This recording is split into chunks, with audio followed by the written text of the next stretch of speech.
IMFने 2024-25 या आर्थिक वर्षासाठी भारताच्या अर्थव्यवस्थेच्या वाढीचा अंदाजे दर 4.8%वरनं 7% केलेला आहे.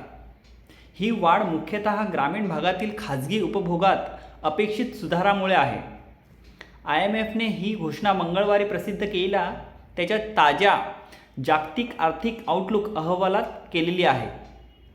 विशेष म्हणजे 2024-25 आर्थिक वर्षासाठी IMFने भारताच्या सकल देशांतर्गत उत्पादनाची म्हणजे GDPची 6.8% वाढीचा अंदाज कायम ठेवलेला आहे, जो आधीच्या अंदाजाप्रमाणेच आहे. एप्रिलमध्ये IMFने 2024-25 या आर्थिक वर्षासाठी भारताच्या GDP वाढीचा अंदाज 6.5%वरून वाढवून तो 6.8% केला होता. सध्याच्या सुधारणा वाढीच्या शक्यता वाढवत आहेत.